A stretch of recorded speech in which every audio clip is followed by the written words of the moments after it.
What's going on YouTube? It's Wayne with Wayne's Fish World. I'm coming at you guys today with my beautiful, lush, dense, gorgeous planet tank, the 125 gallon, half Dutch, half Amazon biotope if you want to call it. Today I want to come at you guys with a video topic on balancing your planet aquariums. Definitely check out this video right here. I'm going to put it in the cards. If you're unfamiliar with the cards, hit that little icon right there and it'll drop down about 3 videos I'll put in there probably of some related videos that tie together with this video very well. But today I want to talk about balancing the planet aquarium, and that video does tie in with it, so I highly suggest watching 3 Legs to a Table Rule. I got a comment the other day from this guy right here, and he said, what is your fertilizing methods, or what do you do for CO2 and blah blah blah. I said, I don't do anything. Now, a lot of you people are saying, there's no way you're keeping those plants right here and doing nothing to your system. Well, you can believe it or not, but it's the truth. Now, in this video, I'm going to talk about the past, and I'm going to talk about today. Now, remember, have an open mind. I'm tired of seeing comments of things I've already answered in my videos, or a comment that someone apparently knows their system better than me. You know, I might be more experienced in fish keeping, but I'll never know someone's system better than them because they're monitoring 24/7. They're the one that put it together. They're the one who designed it.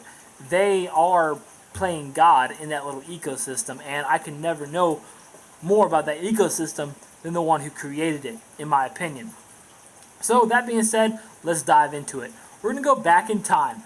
And about 4 years ago, I put together this 125 gallon. And if you go back and watch those videos, you will see that I said I will not always have time for this tank. I'm getting older, I'm going to have more time, I'm going to have less time and more responsibility. And that sure did happen. 4 years ago, I planned this aquarium out. Even though this tank has appealed unclean, it has never, and I repeat, it has never been chemistry unclean. It has always been biologically friendly for the inhabitants of this aquarium. It might have looked bad, but you can have dirty water and it could be biologically friendly. You can have crystal clear water and be full of ammonia. That being said, I knew what I was doing with this aquarium, and this aquarium has been through hell and back. I've let it go, and a lot of you long-time subscribers have heard me say this millions of times. These plants grow so high, they block out the light and make a dark shade, then the highlight plants die because they don't have the light, and then all you see is the low-light plants and dead organic material from the leftovers of the once alive, thriving jungle of aquarium. And then you would see me replant it, it would die off again, replant it, it would die off again. The last time it died off, I didn't plant this tank for a long time. I told YouTube that I was thinking about what I wanted to do with the aquarium, getting a game plan. Well, you guys heard me say, oh, I'll just keep it as an Amazon tank. I said, nah, I don't like that. I want to go back to what I'm good at, Dutch-style aquariums. And the only reason the Amazon area is still there is because 4 or 5 angels in this tank always hide over there. And where am I going with this? Oh shit, I totally blanked out. Oh my god. Bear with me, people. Bear with me. Oh my god, I'm drawing a blank. This has never happened before. 300 some videos and this has never happened. Woo! Something about Amazon.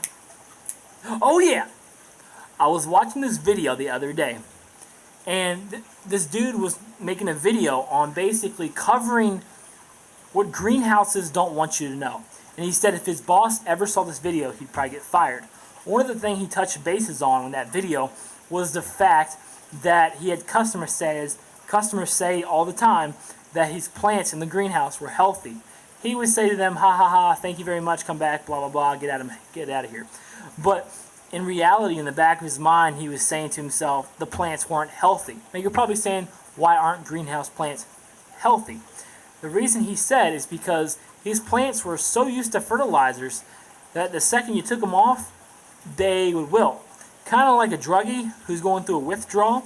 Cigarettes, when you're going through nicotine withdrawals.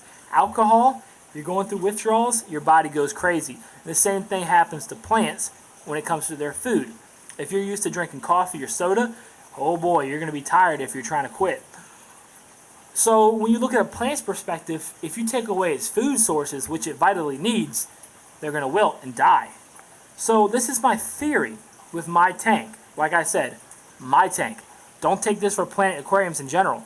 I am not telling you to go take Pogostem and Hellfry and put it in an aquarium with no CO2 and run with some incandescent bulbs. I'm not telling you to do that. I'm telling you what works for my system, mine alone. And keep in mind, none of you will ever know my system, just like I would never know your system, because it's your system. I always say, learn your system, not the hobby. But these plants right here have never been exposed to high fertilizers, high CO2, and high light. So, in my theory, these plants don't need it as much because they're not used to it. They weren't struck with a drug and now they're addicted. I know food sources aren't a drug, but you know what I'm saying. I don't think I'm ever going to fertilize my tank. The only thing I'll ever fertilize, and you saw in a video, I'll put it here in the cards, that I recharged my dirt for the first time in almost 4 years with Osmocote. The only thing I will ever fertilize in this tank right now is the soil, and I don't have to do it for another 6 months. So guys, that being said, next video I'm going to be talking about dirt versus other dirts, and what's the difference from dirt, because dirt is such a broad word and it's misused because there's many different types of dirts, and I'm going to be talking about why I like dirt better than substrate and what would make me switch over and get away from dirt. That being said, guys, leave your comments and thoughts in below. I'll see you guys next time. This is Wayne with Wayne's Fish World. Later.